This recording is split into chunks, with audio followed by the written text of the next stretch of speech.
Just 165 miles from San Francisco lies one of America's greatest treasures. Yosemite National Park sits on the western slopes of California's Sierra Nevada mountains. It also occupies a special place in the nation's soul.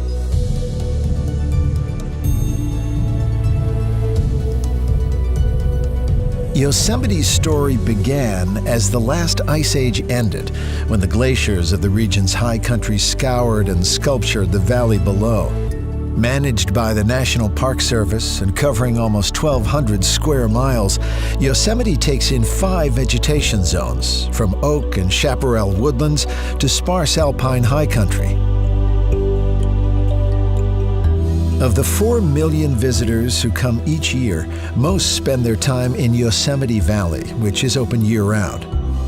At only 8 miles long and 1 mile wide, this valley packs in more jaw-dropping scenery than just about any other place on Earth.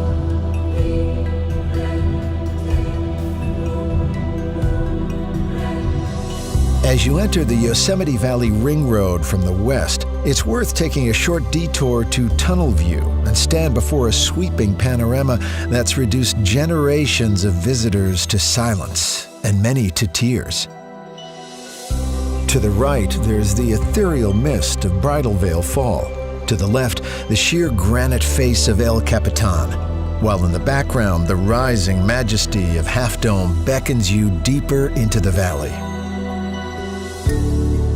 From Tunnel View, it's just a short drive and then an easy walk to the base of Bridal Veil Fall. The fall reaches its peak in May, yet possesses a magic all year round. If you're looking for love, breathe deeply. The park's original custodians, the Awanichi, believe that inhaling the fall's mists increases your chances of marriage. The park's ring road follows the banks of the Merced River, a national wild and scenic waterway which shifts in character as it thunders and tumbles from the valley walls before gently winding across the valley floor. Here, the river is lined with pine forests, rich meadows, and beaches. These are the places to pause and let the park's spirit wash over you. These are the places which inspired President Teddy Roosevelt to write, "It was like lying in a great solemn cathedral, far vaster and more beautiful than any built by the hand of man."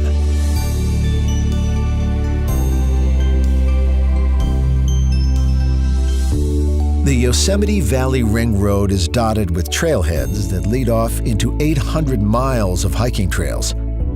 First cut almost 150 years ago, the 4-mile trail climbs the valley's southern wall to 2 of the park's greatest outlooks.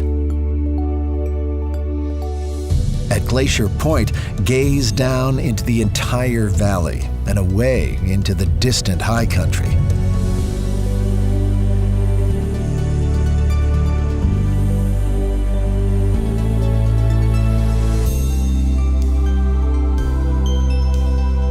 A little further along, whatever breath you have left will be taken away by the views at Washburn Point.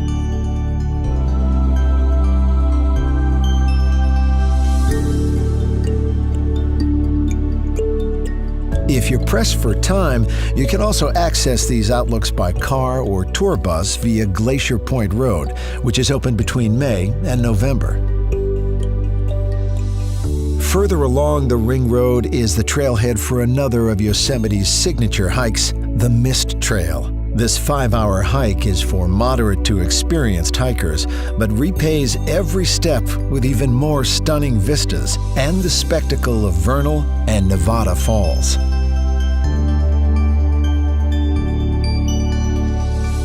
The Mist Trail links up with the John Muir Trail, named after the grandfather of America's national park system. In his 1912 book, The Yosemite, the naturalist wrote, "Everybody needs beauty as well as bread, places to play in and pray in, where nature may heal and give strength to body and soul alike." It was writings like this which helped seed Yosemite into the consciousness of a nation and led to its designation as one of America's first national parks. After crossing the river at the valley's eastern end, the ring road turns west toward Yosemite Village. At the museum, explore the culture of the valley's first peoples. Then, at the visitor center, learn about the miners, ranchers, artists, and entrepreneurs who followed. And don't miss the Ansel Adams Gallery, dedicated to the photographer whose timeless black and white images have inspired millions to see Yosemite for themselves. From March to October, the park gets busy, so consider leaving your car at the village and exploring the valley on the free shuttle service. Or enjoy the valley views from two wheels. Follow the 12 miles of bike paths which loop along the river and cross dreamy meadows filled with wildflowers, taking in the valley's star attractions along the way.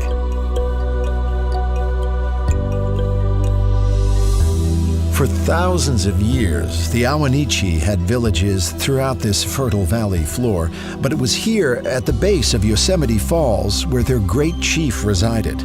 The falls flow in 3 sections, which you can see in their entirety from vantage points all over the park. But nothing compares to taking the 1-hour hike to feel the full force of lower falls, or spending the day climbing all the way to the upper falls.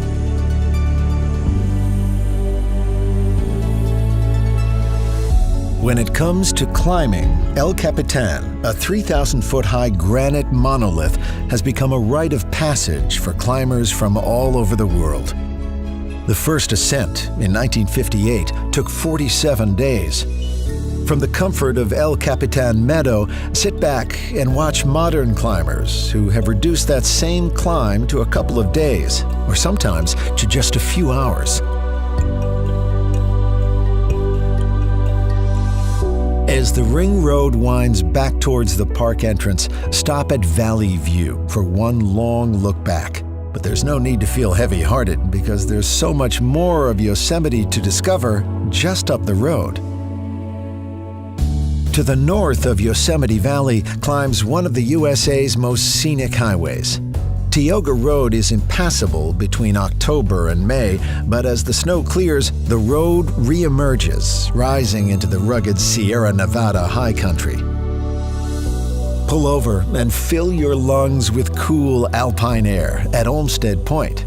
Refresh yourself by the pure waters of Tenaya Lake, named in honor of Yosemite's last great chieftain.